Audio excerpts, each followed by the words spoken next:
चिंता व्यक्त की गई थी कि भारत में गाय के माने दूध की जितनी खपत है, उत्पादन कितना है?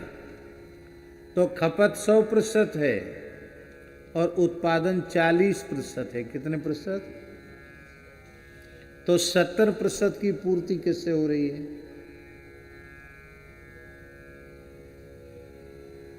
उत्पादन केवल 40% हो रहा है तो और 100% पूर्ति हो रही है। अभी आप चाहें कि हमको 100 कुंटल दूध चाहिए तो आप ऑर्डर पहले से दीजिए, 100 कुंटल दूध उपलब्ध हो जाएगा। गाय मिल नहीं रही, खोजने से दूध मिल नहीं रहा है, जितना चाहो उतना दूध ले लो। और घी की स्थिति तो ये है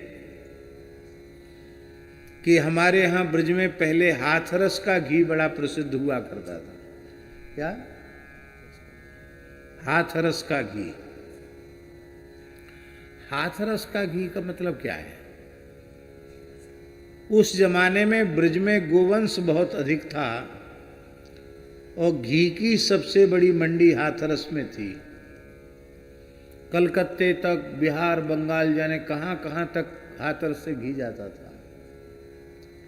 और संदेह का कोई अवसर ही नहीं था। शुद्धतम बिलोना वाला गाय का घी, और अलग अलग मिलता था। ये भैंस का घी है, ये गाय का घी है, मिला हुआ नहीं मिलता था। भैंस का घी अलग, गाय का घी अलग। आपकी इच्छा है भैंस का खरीदना चाहो भैंस का लो, गाय का लेना हो गाय का लो। और आपको सुनकर आश्चर्य होगा, हमारे महाराज जी बताते थे, पहाड़ी बाबा महाराज, कि घी बिकने आता था वृंदावन में मंगलवार को। मंगलवार को मंडी लगती थी घी की। जमुनापल्ली पार, हाथरस क्षेत्र, तमाम लोग आते थे अपनी अपनी मटकी में ताजा घी लेकर के। तो घी परीक्षण करो, फिर घी लो, खरीदो।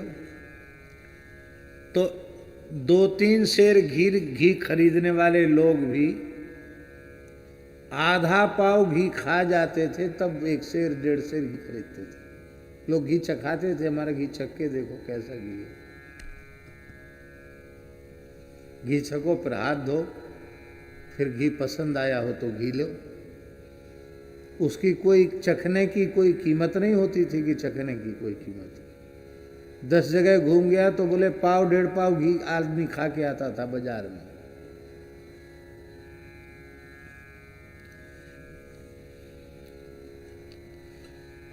इतना सस्ता जमाना था।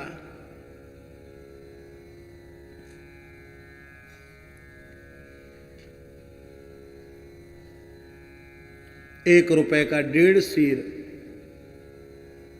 पक्का तौल का 1.5 सेर घी ₹1 का। मिलावट का तो कोई काम जानते नहीं थे लोग कि मिलावट भी घी में होती है।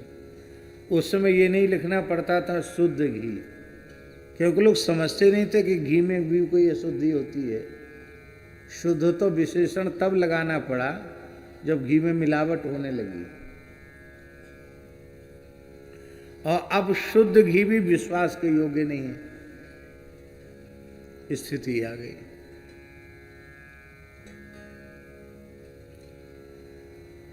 तो बाजार का दूध देव सेवा के योग्य नहीं है, शिव जी पर चढ़ाने के योग्य नहीं है।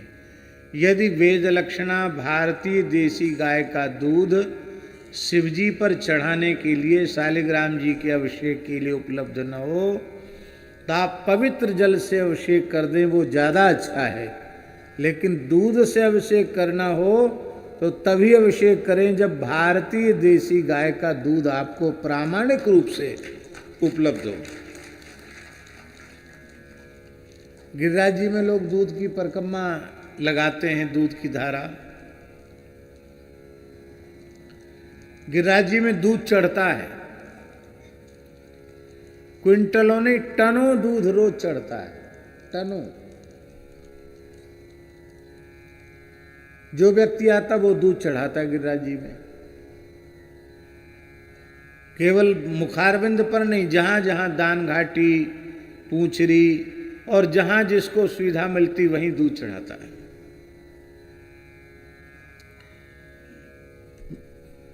पूर्णिमा के समय तो दूध की नाली बहती है घोंटू घोंटू तक। गधे और सुअर पीते हैं दूध, इतना दूध चढ़ता है।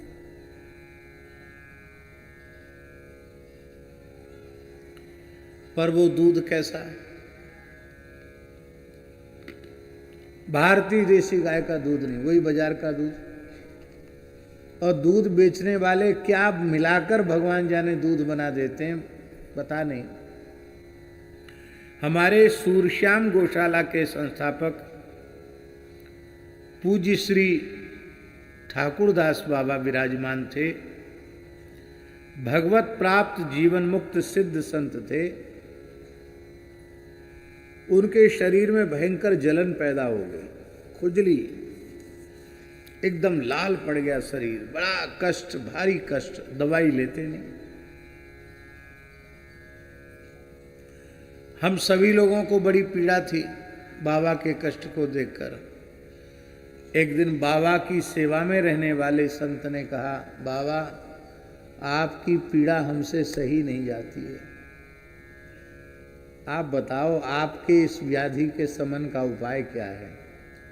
तो बहुत पूछने पर उन्होंने कहा, गिरिराज जी में जो सिंथेटिक दूध लोग चढ़ा रहे हैं उससे गिरिराज जी के श्रीअंग में जलन हो रही है, दाह पैदा हो रहा है, उसका अनुभव मैं कर रहा हूँ, इसलिए मेरे शरीर में जलन है। जाओ, मेरे शरीर को स्वस्थ करने का यही उपाय है, सूरश्याम गौशाला का घी सुंदर कपूर, शुद्ध कपूर मिला करके ले जाओ। रात्रि को सब शिलाओं पर जहाँ जहाँ दूध चढ़ता है पूरा घी से, कपूर से मालिश करके आओ। महाराज जी रात में लोग मालिश करके सवेरे बाबा ठीक हो गए। कैसे सिद्ध संत होंगे जिन्होंने भगवान के साथ कैसी एकात्मकता प्राप्त कर ली।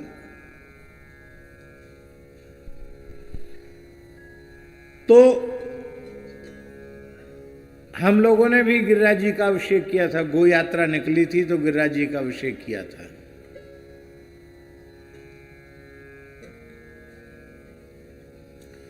कितने दूध से किया था?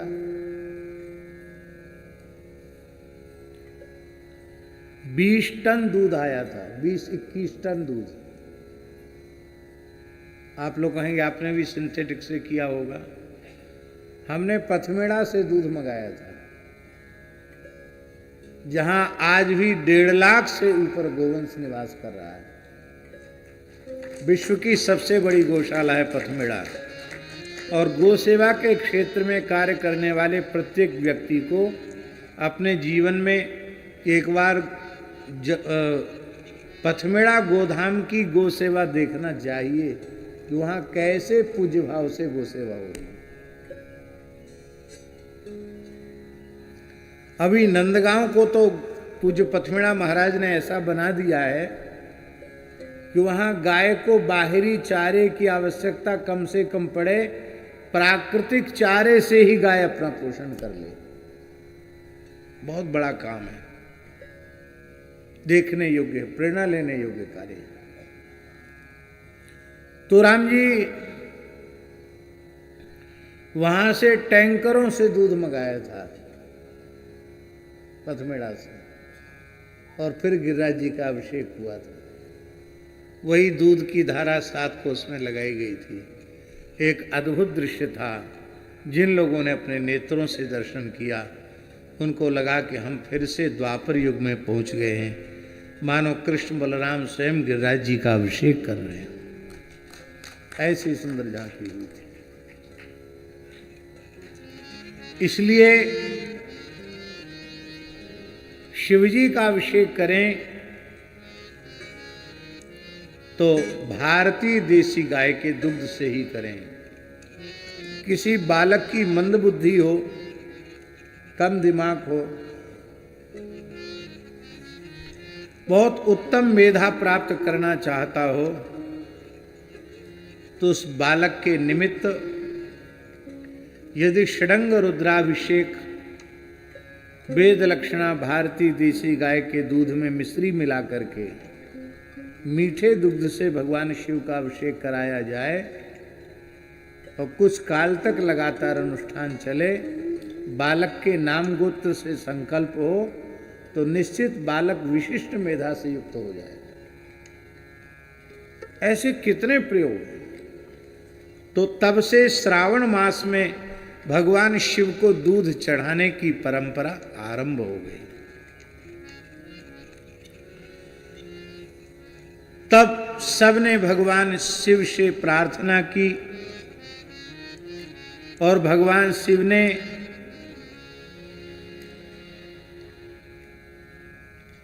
नील वृषभ के रूप में संपूर्ण देवताओं को, ऋषियों को दर्शन की दिया।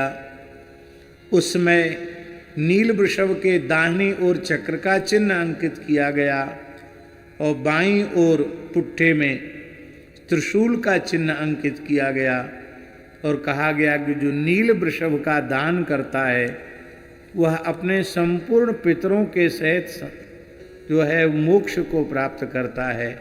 ऐसी परंपरा बताई। तो एकादशाह के दिन पहले वृषभ के दान को करने की परंपरा थी। 5 स्वस्थ प्रजाति की बछड़ियां जो गर्भधारण के योग्य हो चुकी हों वो, और एक उत्तम प्रजाति का उसी नस्ल का नंदी, उसके साथ उनके विवाह की विधि का भी वर्णन है। आजकल कन्यादान बहुत बड़े पैमाने पर लोग अभावग्रस्त कन्याओं की विवाह को करके और एक उदाहरण प्रस्तुत कर रहे हैं। अभी हम बागेश्वर में गए थे, वहाँ भी इस बार अभावग्रस्त 301 निर्धन परिवारों की कन्याओं का विवाह बड़े उदारता पूर्वक, बड़े समारोह पूर्वक किया जा रहा है। ठीक इसी प्रकार से कन्यादान से सैकड़ों गुना पुण्य गाय, नंदी और गाय के विवाह, बछड़ी का विवाह करके उसको दान करने की बड़ी भारी महिमा है। 5 बछिया और 1 नंदी, उनका विधिवत विवाह करके गोनंदी विवाह, क्या कहते हैं उसको, गोनंदी विवाह करके और उसको किसी गौशाला को अर्पित करना जिससे नस्ल का संवर्धन हो। गौशालाओं में सबसे अधिक जो ध्यान देने योग्य बात है वो ये है कि जहाँ संरक्षण होता है वहाँ सब प्रकार का गोवंश आता है। जर्सी भी आती है, दोगली भी आती है, देसी नस्ल में भी कई प्रकार की नस्ल आती हैं। कसाईयों से पकड़ी जाती, उसमें भी बहुत अच्छी अच्छी प्रजाति की गाय होती हैं। तो नस्ल को अलग अलग छांट करके उनके अलग अलग बाड़े बनाना और जर्सी और दोगली को बिल्कुल अलग कर देना, जिसको वर्गीकरण कहते हैं, ये वर्गीकरण गौशालाओं में अत्यंत अनिवार्य है, बहुत आवश्यक है वर्गीकरण। वर्गीकरण के बिना आप संवर्धन नहीं करेंगे, कर सकते हैं। वर्गीकरण के बिना यदि आप संवर्धन करेंगे वो संवर्धन नहीं माना जाएगा, क्योंकि संवर्धन होगा तो दोगली या जर्सी का ही संवर्धन होगा। हमारे यहां भी जड़खोर गोधाम में 95% गोवंश कसाईयों से मुक्त कराया हुआ है, छुड़ाया हुआ है, पर उसका वर्गीकरण करके उनको अलग अलग रखा जाता है। जब चिकित्सकीय रूप से वो पूर्ण स्वस्थ हो जाती हैं और ये अब 2, 3, 4 बार ब्याने के योग्य हैं, ऐसा समझ लिया जाता है, तो ही उन्हें गोष्ठों में संवर्धन के लिए रखा जाता है। नहीं तो संवर्धन के योग्य यदि वो नहीं है तो उनको अलग रख करके पूरा पौष्टिक आहार दे करके अंतिम क्षण तक अपनी आयु वो गौशाला में ही पूर्ण करें, लेकिन उनका संवर्धन नहीं किया जाता है। जर्सी और दोगली उनको एकदम अलग एक अलग क्षेत्र बनाकर उसमें रखा जाता है। उनकी सेवा उसी भाव से होती है, ऐसा नहीं कि उनको कोई उपेक्षा उनकी की जाती हो। उनकी भी सेवा होती है, उनको भी दाना चारा पानी चिकित्सा सब उपलब्ध होता है। लेकिन वहाँ नंदी नहीं रखते, वहाँ वृषभ नहीं रखते, क्योंकि उनका संवर्धन होगा तो नस्ल बिगड़ेगी।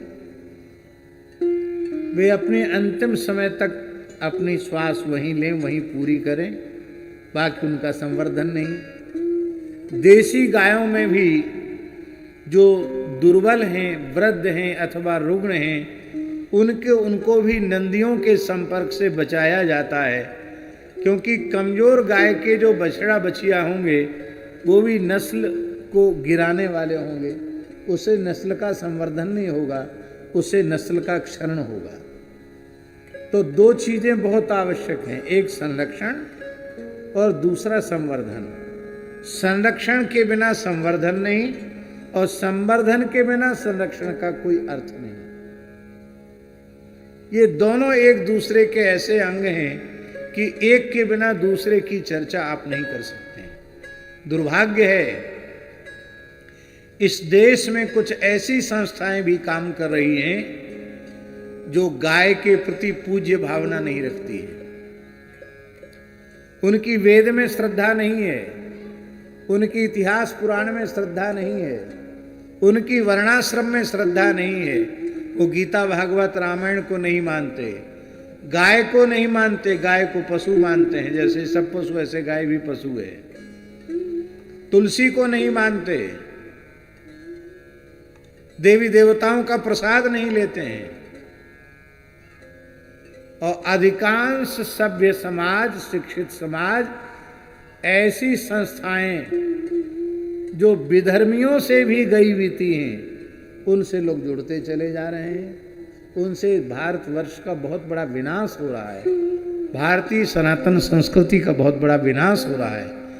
ऐसे लोगों से सनातनी हिंदू समाज को बहुत सावधान होने की आवश्यकता है, क्योंकि वे समाज के गूढ़ शत्रु हैं। शत्रु के रूप में नहीं दिखाई पड़ते हैं, पर वे शत्रु हैं, क्योंकि हमारी आस्था के जो मूल्य हैं, उन आस्था के मूल्यों का क्षरण करने वाले हैं, हमारी श्रद्धा को कमती करने वाले हैं, हमारे विश्वास को कमजोर करने वाले हैं। ऐसे लोगों के संपर्क में आने से बचना चाहिए। और ऐसी विचारधारा के लोग गांव-गांव तक फैल रहे हैं, शहर शहर तक फैल रहे हैं। उनकी विचारधारा हमारे हिंदू धर्म शास्त्रों के सर्वथा विपरीत है, फिर भी लोग अंधे के पीछे अंधे चल रहे हैं। भैया, 1 लाख अंधे हों और एक आंख वाला हो, और उस एक आंख वाले के पीछे 1 लाख अंधे चलें, तो कोई खड्डे में नहीं गिरेगा, सब अपने लक्ष्य तक पहुंच जाएंगे। और 1 लाख आंख वाले हों और एक अंधे के पीछे चलें तो सब गड्ढे में गिरेंगे। स्थिति यही हो रही है। अंधे के पीछे लोग चल रहे हैं, नेत्रवान के पीछे लोग नहीं चल रहे हैं। बहुत आवश्यक है गाय के प्रति पूज्य भाव रखना, इष्ट भाव रखना, आराध्य उपास्य भाव रखना बहुत आवश्यक है। तो महाराज जी, शिव जी इस प्रकार से स्वयं गाय के बछड़ा बने। इसलिए वेद में लिखा है, रुद्राणाम माता, 11 रुद्रों की माता है गाय, शिवजी की माता है गाय। एक और कथा आती है।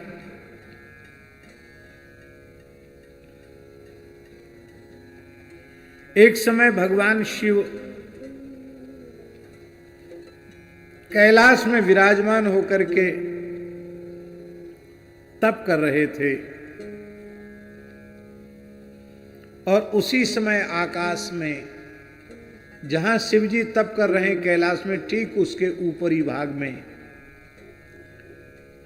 भगवती सुरभि माता अपने बछड़े को दूध पिला रही थी और बछड़ा खूब आनंद पूर्वक दुग्धपान कर रहा था। आपने देखा होगा गैया जब प्रेम से पिन्हा जाती है वात्सल्य के कारण और दुग्ध पिलाती है और बछड़ा सिर ऐन में लगा लगा कर दूध पीता है, वो झांकी देखने योग्य होती है। उसमें गाय के दूध का फेन बछड़े के मुख से गिरता है और नीचे भी टपकता है, देखा होगा आपने। तो वात्सल्यमयी सुरभि गाय के दुग्ध का फेन जो बछड़ा पी रहा था, वो दूध का फेन भगवान शिव के ऊपर गिरा।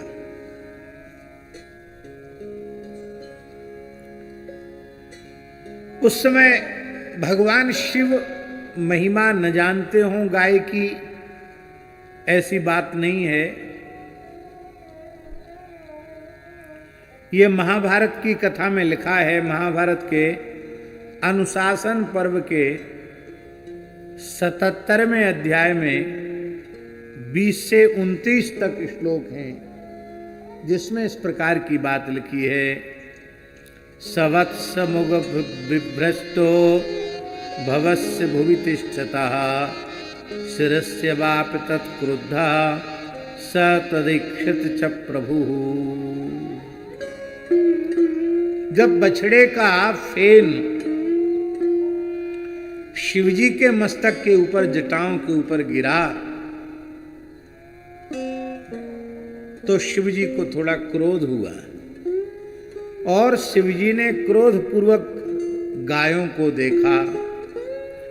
उसमें उनकी ललाट से जो तीसरा नेत्र खुला और उससे जो अग्नि प्रकट हुई, वह अग्नि गायों के निकट पहुंची, लेकिन सुरभि माता को और शिवजी को मिलकर गायों के महात्म्य को सारे संसार के सामने उजागर करना था, इसलिए लीला हुई। भगवान शिव की जो दृष्टि है, तीसरा नेत्र है, जिसकी प्रलयाग्नि से सारा ब्रह्मांड भस्म हो जाता है, वह तीसरे नेत्र की आग भी गायों का अनिष्ट नहीं कर सकी। उसमें गाय सब श्वेत वर्ण की थी, इसलिए सुरभि गाय का जो स्वाभाविक वर्ण है वो श्वेत वर्ण ही है। 5 गायें जो समुद्र मंथन से उत्पन्न हुई हैं, वे श्वेत गाय ही उत्पन्न हुई, पर शिवजी की दृष्टि पड़ने से वो रंग बिरंगी हो गई। वो शिवजी का तीसरा नेत्र पड़ने से कोई गाय नीली हो गई, कोई काली हो गई, कोई चितकबरी हो गई, कोई गहरी लाल हो गई। इस प्रकार से रंग बिरंगी गाय हो गई। और उस समय ब्रह्मा जी ने प्रकट होकर के कहा, हे भगवान शिव, आप क्रोध न करें, आप गायों की स्तुति करें। गायों का बछड़े जो दूध पीते हैं वो कभी झूठा नहीं माना जाता है। आपका अमृत से अभिषेक हुआ है। बछड़े के मुख से जो गाय के दूध का फेन गिरा है, इससे आपका अमृताभिषेक हुआ है। ऐसा मान करके आप अपने मन में अनुभव करें। तब प्रसन्न होकर के भगवान शिव ने गायों की स्तुति की और गौ माता ने अपना जो प्रथम वृषभ था नंदी, उस नंदी को भगवान शिव को वाहन के रूप में प्रदान किया। भगवान शंकर ने कहा, आज से हमारे झंडे के ऊपर, ध्वजा के ऊपर वृषभ का चिन्ह होगा और मैं वृषभध्वज नाम से ही पूजित होऊंगा। बोलो वृषभध्वज भगवान शिव की जय। तो महाभारत के श्लोकों में लिखा है, सवत्स मुख परिभ्रष्टो भवस्य भुवि तिष्ठतः शिरस्य वाप तत्क्रुद्ध सतदीक्षत च प्रभु ललाट प्रभवेणाक्षिणा रोहिणीं प्रदहन्निव तत्तेजस्तु ततो रौद्रम कपिलास्ता विशाम्पते नानावर्णत्वमनियन् मेघानिव दिवाकरः यास्तु तस्मादपक्रम्य सौम्यमेवाभिसंस्कृता यथोत्पन्ना स्ववर्णस्थास्ताये तान्नान्य वर्णगा। कुछ गायें जाकर चंद्रमा में छिप गई थी, इसलिए वे सफेद रह गई, बाकी सब रंग बिरंगी गाय हो गई। तो शिवजी ने एक प्रकार से गायों का और अधिक श्रृंगार कर दिया। भगवान ब्रह्मा जी प्रकट हुए और अथ क्रुद्धः महादेवम प्रजापतिरवासित। ब्रह्मा जी ने आकर के कहा अमृतेनाभिषिक्तस्त्वं नोच्छिष्टं विद्यते गवाम। गायों के जूठे को जूठा नहीं माना जाता है, आपका अमृताभिषेक हो गया। जैसे अमृत चंद्रमा में है, वही चंद्रमा का अमृत गायों के दूध में है, इसलिए गायों के दूध को अमृत कहा गया। रोहिण्योमृत संभवम न दुष्यत्यनिलो नाग्निर न सुवर्णम न चोदधि वृषभम च दऊ तस्मै स गोभि प्रजापति। ब्रह्मा जी ने कहा अग्नि कभी अपवित्र नहीं होता है, वायु ही अपवित्र नहीं होता है। अपवित्र क्षेत्र में जाने से वायु में दुर्गंध आ जाती है, न वायु में सुगंध है न दुर्गंध है। अग्नि तो अग्नि ही है, चिता में जलाने वाली अग्नि भी अग्नि है, और जिसमें आहुति देते वह भी यज्ञाग्नि है, अत्यंत पवित्र है। अग्नि तेन ऐसा नहीं है कि चिता जलाने वाली इसलिए अशुद्ध है, ऐसा अग्नि में आरोप नहीं किया जाता है। सुवर्ण में दोष नहीं लखा विचार किया जाता है, समुद्र में दोष का विचार नहीं किया जाता है, अग्नि में और वायु में भी दोष का विचार नहीं किया जाता। इसी प्रकार से गाय भी सब प्रकार से निर्दोष हैं, इनमें किसी प्रकार का दोष नहीं है। गायों ने भगवान शिव को वृषभ का दान किया, भगवान शंकर ने वृषभ को स्वीकार किया, और वृषभ के रूप में स्वयं शिवजी ही हैं, क्योंकि शिव तत्व को धारण करने वाला शिव तत्व ही हो सकता है, दूसरा कोई शिव जी को धारण नहीं कर सकता। भगवान शंकर का नाम वृषभध्वज हो गया।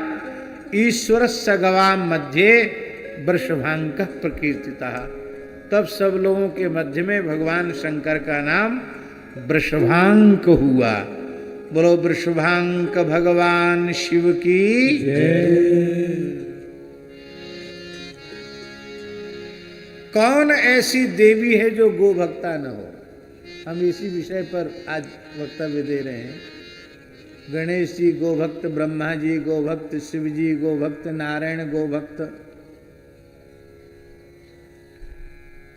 लोगों को भगवान की या देवी देवताओं की कम जरूरत पड़ती है। व्यवहार के क्षेत्र में सबको लक्ष्मी की कृपा जरूरी चाहिए। लक्ष्मी जी के सब भक्त हैं। बड़ी सुंदर एक बात है,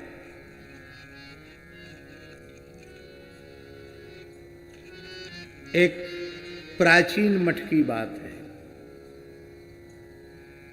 वहाँ के जो मठाधीश थे, श्री महंत पद पर विराजमान थे, वे कठोर अनुशासन के थे, पर पुजारी जी जो थे थोड़े दूसरी प्रकृति के थे। तो कई बार समय से के अतिरिक्त भी कोई विशिष्ट भक्त आ जाता था, भगवान का दर्शन करा देते,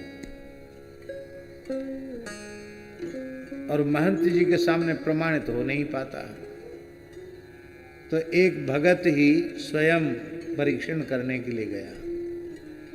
भगवान के मंदिर में शयन हो गया था, और कुछ फल की डलिया, एक मेवा का बहुत बड़ा कार्टून लेकर के गया, कुछ विशिष्ट दक्षिणा लेकर के गया, बोला क्या करें, गाड़ी लेट हो गई, यूँ हो गया त्यों हो गया, जाम में फंस गए और भगवान का शयन हो गया, हमको तो अभी वापस होना है। तो उनको कहना चाहिए था कोई बात नहीं, भगवान सो गए तो जगाया थोड़ी जाएगा, आप प्रणाम कर लीजिए, यहीं से आपको सब कुछ मिल जाएगा, आप जो वस्तु लाए भगवान की सेवा में लग जाएगी। लेकिन ये दुखी होके चला ना जाए, तो उन्होंने कहा देखो किसी को कहना मत, दर्शन करा देते हैं। तो जगमोहन के फाटक बंद करके गर्भगृह का द्वार खोल के, पर्दा खोल के दर्शन करा दिया। भगवान शयन की झांकी थी, मुकुट श्रृंगार सब उतर गया था और फल फ्रूट सब वहाँ अर्पित कर दिए, दक्षिणा अर्पित कर दी और वो चला गया। भगत कहीं गया नहीं, वहीं महंत जी के पास, वहीं रात को वहीं रुक गया स्थान में। महंत जी ने कहा महाराज मैं खुद प्रमाण हूँ, अनुचित समय पर दर्शन कराया।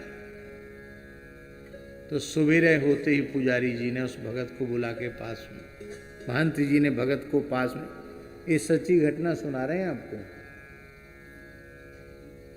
महंत जी ने उस भक्त को पास में बुला के रखा और मंदिर खोलने के पहले पुजारी जी को बुलाया। बोले आपको अब सेवा से पृथक करने का हमारा मन कर रहा है कि आपको सेवा से अलग कर दिया जाए। पुजारी जी बोले महाराज हमारी कमी बताओ। ये सामने बैठा, पूछो इसको, पहचानो इसको, ये रात को आया था, मंदिर बंद होने के बाद आपने दर्शन कराया। नहीं महाराज बिल्कुल झूठी बात है, हमने इसको बिल्कुल दर्शन नहीं कराया। वो व्यक्ति बोला महाराज आप साफ झूठ बोल रहे हैं, मैंने आपको कहा और आपने कहा कि अब हम जगमोहन का दरवाजा बंद कर दो, गर्भगृह खोल करके दर्शन करा देते हैं। बोले तू बिल्कुल झूठ बोल रहा है, मैंने तुम्हें दर्शन कराया ही नहीं। अब महंत जी बड़े चक्कर में पड़े कि ये झूठ बोल रहा है कि पुजारी झूठ बोल रहा है। भाई दोनों की बात सच्ची तो नहीं हो सकती।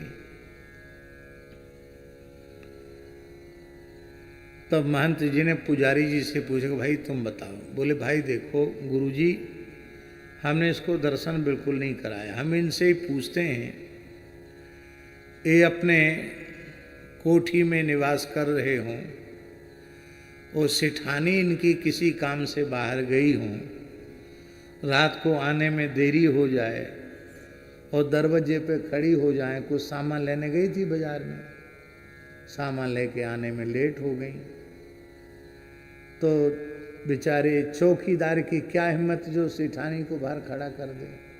सेठानी के लिए तो दरवाजा खोलना पड़ेगा। तो महाराज जो लक्ष्मी जी आई थी और कुछ सामग्री लेके आई थी, उनके लिए दरवाजा खुला तो इसने भी दर्शन कर लिया, इसका भाग्य था। लेकिन हमने इसके लिए दरवाजा नहीं खोला।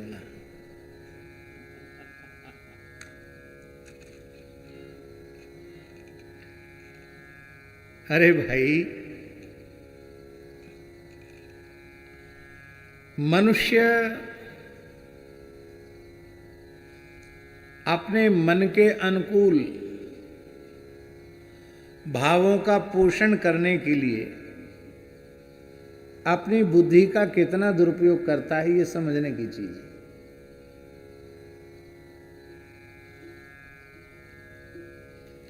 हमारे यहाँ संतों में कहा गया महाराज जी, माया को सब जग भजे, माया को सब जग भजे, माधव भजे न कोई, जो कदाचि माधव भजे तो माया चेरी होय। माधव भजन करो तो माया तो पीछे, माधव के पीछे माया है।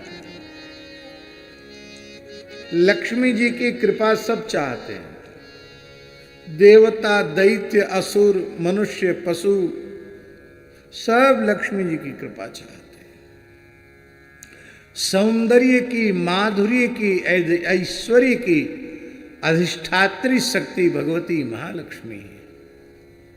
आप पुराणों को उठा करके देखिए तो जब समुद्र मंथन से भगवती महालक्ष्मी प्रकट हुई, उस समय कौन ऐसा था जो लक्ष्मी को न चाहता हो? सब चाहते थे लक्ष्मी जी हमको मिले, पर लक्ष्मी जी किसी को मिली नहीं। लक्ष्मी किसको मिली? नारायण को। भगवान नारायण के गले में ही लक्ष्मी जी ने कमल पुष्प की माला धारण कराई। बोलो लक्ष्मी नारायण भगवान की जय। सबने पूछा आपने लक्ष्मी नारायण को ही माला क्यों धारण कराई? हम लोगों में क्या कमी थी?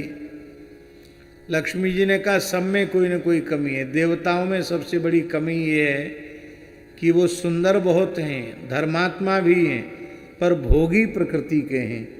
भोगी प्रकृति के व्यक्ति के पास लक्ष्मी की शोभा नहीं है।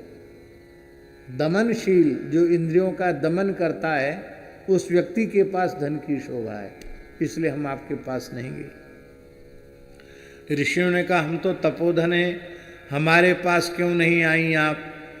उन्होंने कहा आप लोगों में बहुत गुण हैं, आप बड़े तेजस्वी तपस्वी सामर्थ्यवान हैं, लेकिन आपकी गुस्सा तो नाक पर ही रखा रहता है। जब देखो तब साप दे देते हैं, तुरंत हाथ में जल लिया, साप दे दिया। तो महाराज क्रोधी के पास भी लक्ष्मी जी की शोभा नहीं।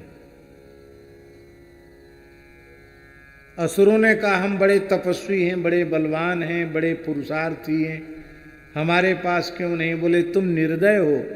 निर्दय व्यक्ति के पास धन की कोई शोभा, लक्ष्मी की शोभा नहीं। सब में कोई न कोई दोष उन्होंने गिनाया। केवल कहा कि नारायण ऐसे हैं, इनमें कोई दोष नहीं है। ये असंख्य कल्याण गुणगण निलय हैं, असंख्य अनंत अचिंत्य कल्याणकारी गुण गणों के समुद्र हैं भगवान नारायण, इसलिए मैंने इनका वर्ण किया। पर माला डालने के बाद लक्ष्मी जी ने मुस्कुरा कर कहा अब क्या करें, अब तो माला डाल ही दी है, अब तो मेरे सर्वस्वी हो ही गए, एक दोष तो इनमें भी है। भगवान मुस्कुराए, अभी कहती थी कोई दोष नहीं, फिर कहती दोष है। बोले ये दोष नहीं, ये हम प्रेम के कारण दोष कह रही हैं। वस्तुतः ये दोष ही आपका वैशिष्ट है, आपका गुण है। आप निरपेक्ष हैं। क्या है? निरपेक्ष है। मेरे प्रकट होने पर मुझे सबने चाहा, केवल इस सभा में आप ही एकमात्र ऐसे थे कि आपने अपने मन में इच्छा नहीं कि लक्ष्मी जी मुझे मिल जाएंगे। ये निरपेक्षता आप में है। तो ये निरपेक्षता किसका गुण है शास्त्री जी?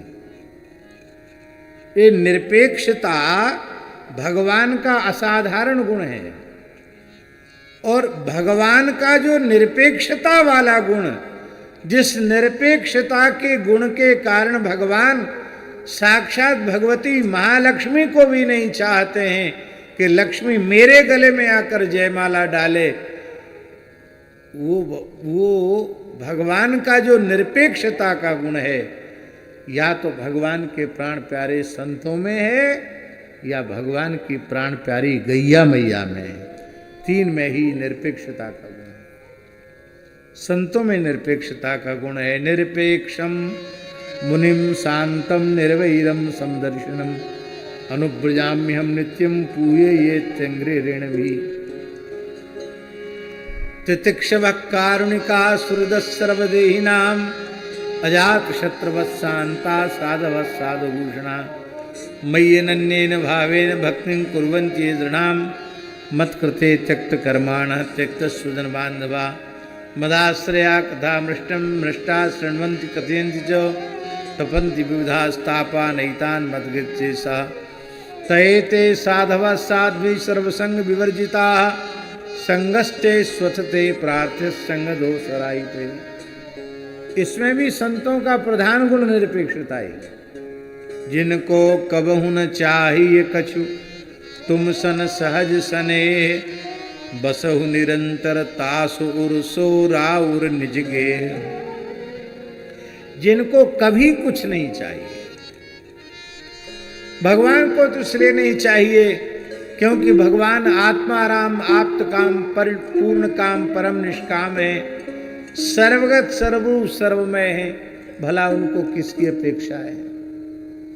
संतों को इसलिए नहीं चाहिए क्योंकि ऐसे भगवान उनको निरंतर मिले हुए हैं, ऐसे भगवान उनके हृदय में विराज रहे, इसलिए उनको कुछ नहीं चाहिए।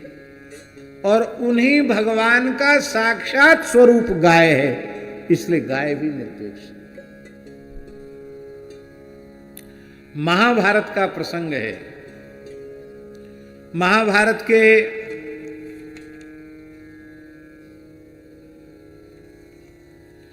अनुशासन पर्व में ये कथा आई है। श्री कृत्वेह वपुः कांतम गोमध्ये सुविवेशः गावोऽथ विस्मितास्तस्या दृष्ट्वा रूपस्य संपदम्। जब गोमाता प्रकट हुई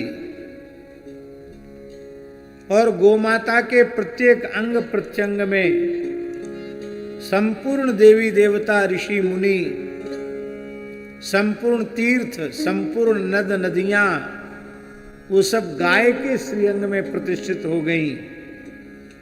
सब तो गए गाय के पास, लक्ष्मी जी नहीं गई। क्यों नहीं गई? लक्ष्मी जी ठसक के कारण नहीं गई। लक्ष्मी जी सोचती थी सबसे बड़ी मैं हूं, मुझे सब चाहते, बिना न्योते के मैं नहीं जाऊंगी। बड़े लोग होते हैं उनको लगता भाई मैं विशिष्ट हूं, तो हम बिना निमंत्रण के कैसे जाएं। तो निमंत्रण की अपेक्षा करती रही लक्ष्मी जी, लेकिन गायों की ओर से तो किसी को भी न्योता नहीं था, तो लक्ष्मी जी को भला न्योता क्यों होता। अंत में लक्ष्मी जी ने सोचा सब गए और मैं न गई तो मैं अपने आप सबसे पृथक मान ली जाऊंगी, जाति से बहिष्कृत मान ली जाऊंगी, इसलिए मुझे गौ माताओं के बीच में चलना चाहिए। सुंदर स्वरूप धारण करके लक्ष्मी जी, चतुर्भुज साक्षात भगवती महालक्ष्मी, गायों के गोष्ठ में प्रवेश कर गई। इतना सुंदर स्वरूप लक्ष्मी माता का देख करके गायें विस्मित हो गईं। लक्ष्मी जी की अंग कांति से पूरा गोष्ठ जगमगा गया।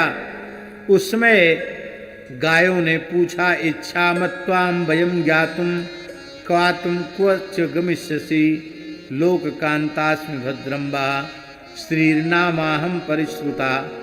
गायों ने पूछा कि भगवती आप कौन हैं? आपके आने से पूरा गोष्ठ जगमगा गया, आपका परिचय हम जानना चाहती हैं। लक्ष्मी जी ने कहा हमारा परिचय इतना ही समझ लो कि मैं लोक कांता हूं। कोई ऐसा नहीं है जो मुझसे प्रेम न करे, जो मुझे अच्छा न माने। सब मुझे चाहते हैं, मैं सबकी अत्यंत प्रिय हूं। आपका कल्याण हो। मेरा नाम है श्री देवी, मैं लक्ष्मी देवी हूं।